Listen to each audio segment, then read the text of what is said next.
We have tonight a story by Ruth Ezell about a local man, an inventor and an innovator. In some circles, just about everybody knows the name, Bob Heil. And in the world of rock and roll, he is something of a legend. Not because he made music, but because he is the guy who turned up the volume. For musicians on a par with the legendary band the Eagles, the quality of sound reproduction is everything. Like a bluebird with his heart removed, lonely as a train. In fact, Eagle Joe Walsh, that's him on the far right, swears by the microphones produced by Heil Sound of Fairview Heights, Illinois. Company founder Bob Heil, who's been a close friend of Walsh for years, refers to the guitarist as his beta tester. Joe's very technical, and he was telling me that, we want to move the mid-range out an octave and let's make it go down to 50 cycles instead of stopping it at 125 like all the other manufacturers. And so I started listening and building for Joe, and we have now come up with a line of microphones that's just absolutely magnificent.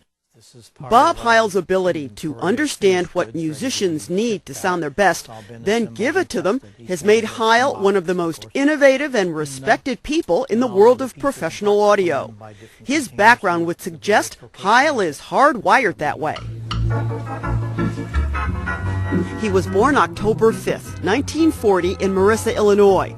At a young age, Heil displayed a passion for keyboards, first with the accordion, then the organ. My wonderful parents bought me a B3 Hammond organ, and that was a big deal in 1952.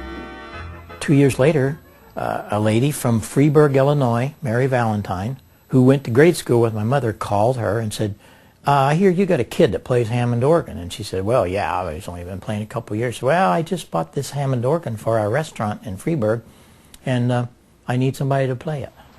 And so I started playing there on the weekends, Friday and Saturday night. I was 14.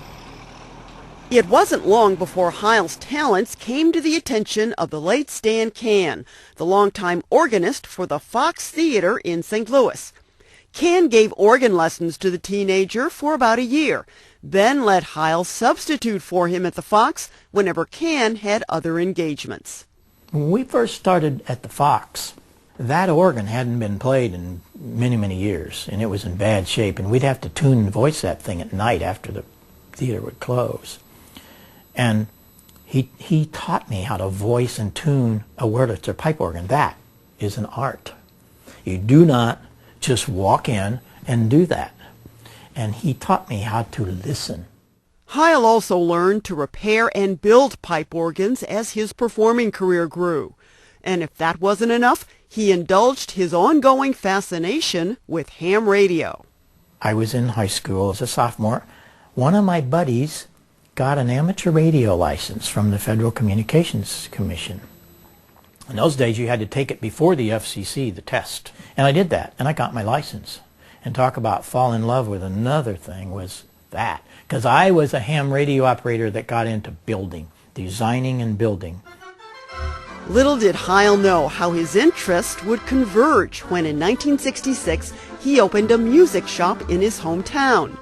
Ye Olde Music Shop in Marissa sold Hammond organs. And even though Heil's world revolved around music written in the 1920s and 30s, he'd rent out organs to rock groups, stopping in St. Louis on tour. And I'd go to these shows, and their sound systems were terrible. They had little stupid columns you couldn't understand, and they'd put these little columns in Kiel Auditorium. Forget it. So I started building sound systems, big sound systems. Systems that incorporated some of the same technology used in ham radio transmitters, very familiar territory for Heil.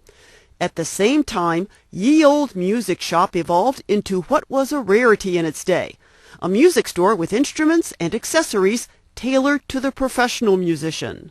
I had dozens of Les Paul guitars and Fender Stratocasters, and it was nothing for somebody to fly over here from England and buy guitars from me because I had very special things. Bought a sound system from him, first major rock and roll sound system we ever could afford to buy. Dale Benz is a guitarist whose day job is operations manager for the Sheldon Concert Hall. That first purchase Benz made at Ye Olde Music Shop some 30 years ago was memorable. He sold us the coolest system at that time, and right after that he took us back to his shop and showed us the sound system he was designing for The Who. That's right, The Who, but we're getting ahead of ourselves. Bob Heil's reputation got a big boost in 1971 after he got an SOS from the Fox Theater. It seems a major rock group on tour had just arrived in town to perform, but the sound system wasn't going to make it. So Heil rushed to the rescue with his gear. The sound quality from the performance that night impressed the band so much that Heil was signed on the spot to complete the tour with the Grateful Dead. Word spread quickly, and when The Who needed to replace its sound system on short notice, the band paid to transport Heil equipment from Marissa, Illinois to Boston, Massachusetts on a jetliner. The 70s was a busy decade, as Heil designed for the likes of rocker Jerry Lee Lewis, country singer and songwriter Dolly Parton, and a long list of other big-name performers. Along the way, Heil was coming up with high-quality, affordable products for club bands on a budget. Products like this modular mixer, the HM1200. A club band maybe couldn't afford all of the channels, so we had blank panels, and they would maybe only want to buy 6, or they could afford to buy 8, and it was all modular. And you simply unplugged it and put a blank panel in here. Since it was modular, if they had any problems with it, number one, everything was in a socket. It wasn't soldered in, the ICs and transistors, so they could change that if that blew up. That's usually what went wrong, if anything went wrong. If not, they could send the whole thing back to us in Marissa, and we would fix it and send it back. But their mixer still worked. And in those days, oh gosh, if your mixer went down, it was all hardwired stuff. You lost the whole thing. So you didn't get to play for a week or two. Heil expanded his product line to include home theater systems and satellite dish systems for homes in regions that couldn't get TV signals any other way. He was also a technology contributor on local radio and television stations where he was dubbed High-Tech Heil. But Heil eventually dropped those ventures and sold the music shop to focus on designing and manufacturing microphones for the ham radio market. When we got into the ham radio market, this is what you get with a ham radio. And no matter what you do, when you put an element inside a clamshell, it's very hollow sounding, and it just doesn't sound that great.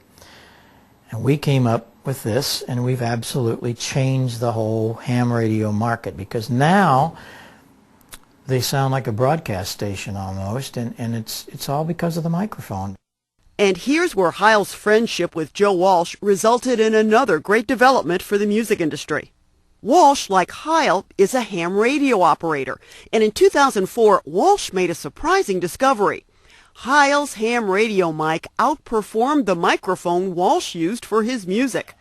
So with some adaptations, that ham radio mic spawned an entire line of studio and stage microphones used by individual musicians and groups as diverse as ZZ Top, Neil Schon, Gnarls Barkley, Charlie Daniels, Slash, Paul Rogers, Stevie Wonder, Sheryl Crow, plus scores of other artists. We use them a lot for recording here. It's a very full, warm sound that these mics produce. The individual parts of every Heil product are designed by Heil himself, manufactured at plants around the world, then shipped to Heil Sound headquarters in Fairview Heights, where the finished items are assembled by hand and tested before they're shipped to customers. We can do that. Bob Heil has such a distinguished track record that in June of 2006, he and his wife Sarah were invited to the Rock and Roll Hall of Fame in Cleveland, Ohio. That's where Heil became the only manufacturer to have an exhibit installed in the Hall's museum. When it comes to audio technology, Bob Heil is a rock star. Oh, we're very honored and extremely humble and proud of the fact that we can still do it right here in Fairview.